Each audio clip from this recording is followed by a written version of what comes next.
Last year, over 18 million families filed the FAFSA. But here's what almost none of them knew. That financial aid award letter you received, it's not final. It's negotiable.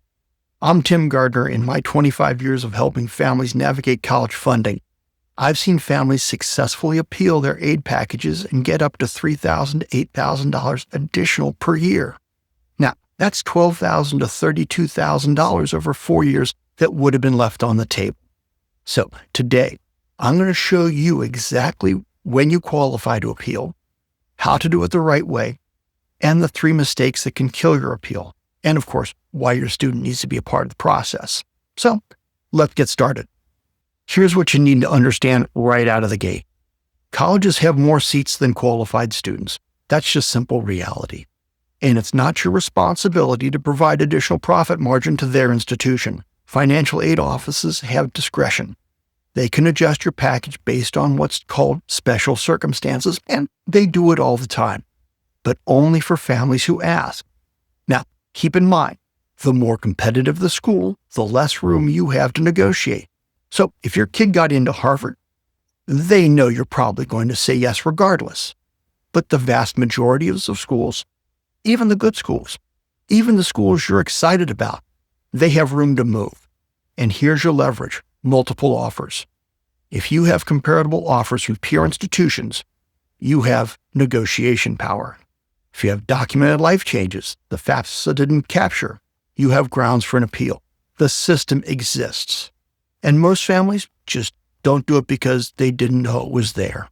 So for the next 10 minutes, I'm going to show you exactly what's appealable, the classic mistakes families make that can kill their chances of saving tens of thousands of dollars on their kids' education. So what counts as a special circumstance that qualifies you to appeal?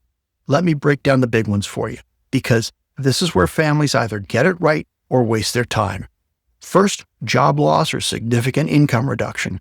This is the most common and usually the most successful.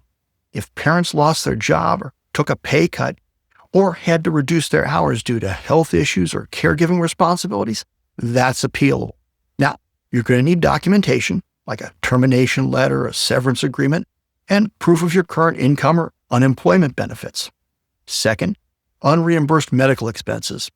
If your family had major medical bills that weren't covered by insurance, those can reduce your expected family contribution. Now, we're talking about significant expenses here, usually about $5,000 to $10,000 in a single year. You're going to need itemized bills and proof of payment. Third, separation or divorce. The FAFSA looks at the parent who provided the most financial support in the past 12 months. If your parent's divorced and the custodial parent's income is significantly lower than what was on the FAFSA originally captured, well, that's grounds for an appeal. Of course, you'll need your divorce decree and documentation of current living arrangements. Fourth is death of a parent or spouse. Obviously, this is a devastating situation, but it absolutely qualifies for an aid adjustment. The loss of that income stream is a major change in the family's financial picture. Multiple kids in college at the same time. Now, this can get a little tricky. The FAFSA used to automatically divide the expected family contribution amongst multiple kids in college. And that rule changed a couple years ago. Now, each student aid is calculated independently, but schools can consider multiple enrollments through the appeal process. It's not automatic anymore, but it is absolutely worth appealing if you've got 2 or 3 kids in college at once. Now, here's what does not typically qualify for an appeal. You don't like the aid package. You have high consumer debt or credit card bills. You have a mortgage or car payment that's simply too expensive. You're helping out other family members financially by choice. Now, the key is this: the circumstances have to be involuntary, significant, and documented. All right, you've determined you have a legitimate special circumstance. Now, how do you actually file that appeal? Step 1, wait until you have all your offers in hand. This is critical. Don't jump the gun on this one. Wait until you can see the full landscape and compare offers from similar schools. That's your leverage. Step 2, contact the financial aid office directly. Don't email admissions. Go straight to financial aid. Most schools have a specific form for professional judgment reviews or special circumstance appeals. Step 3, gather your information. You're going to need two types: proof of your special circumstance and competing offer letters from peer institutions. Keep in mind, schools won't just match an offer just out of anywhere, but they do pay special attention to similar rankings and costs. Step 4, write a clear factual letter. This is not the time to be emotional. State the facts, be respectful, be concise, and attach everything. Step 5, follow up. If you haven't heard back in about 2 weeks, call them. Of course, be polite, but be persistent. Financial aid officers are swamped at this time of year, and your appeal can sit in a pile if you don't stay on top of it. Who should actually make the appeal? Most parents assume it's their job. But here's what you need to understand.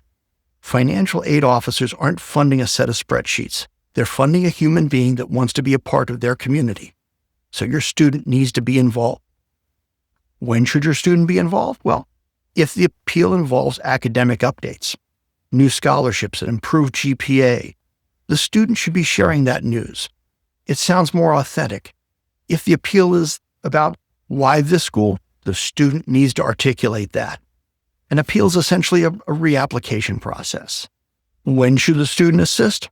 Even for complex financial stuff, the student should help draft that letter. Financial aid officers can tell a letter is 100% parent speak. Also, have the student make the initial contact to ask for the forms. This signals maturity and initiative. When should the student step back? If the appeal process involves explaining capital gains tax returns or complex depreciation schedules, let the parent handle it. The person who filed those taxes should be able to explain them. Judges are evaluating whether your student is ready for the responsibilities of adulthood. A student who is actively involved in their own financial aid process signals that they understand the value of their education. Mistake number 1, appealing without documentation. I cannot stress this enough. Financial aid officers need numbers and proof. If you submit an appeal without attached documentation, it's either going to get kicked back or just denied. Mistake number 2, appealing too early or binding yourself with early decisions. If you apply early decision, you're telling the school that I'll come no matter what you offer me. Why should they give you more aid? You're already committed. Plus, you've eliminated all your leverage. Mistake number 3, comparing aid packages to another school's without context. Professional judgment reviews are about financial circumstances first, competitive positioning second. So don't treat it like you're negotiating a car purchase, okay? It's a request based on reality. First, the appeal process is just one piece in the puzzle. I've got a complete college funding checklist for you. It covers the FAFSA timing, tax credits, loan strategies, and you can download it for free using the link in the description below.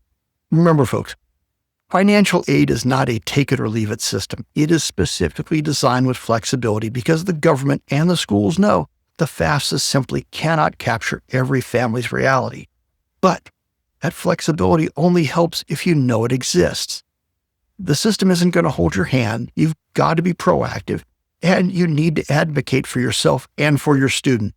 Remember, you can borrow money for almost anything in life except for your retirement. If you want to make sure you're maximizing every dollar of aid available, I'd be glad to help. You can schedule a consultation with me using the link in the description below. We'll look at your situation and map out a strategy to figure out if your appeal makes sense or not. If you found this helpful, hit the like button and subscribe, because I'm Tim Gardner. Thanks for watching, and I'll see you in the next video.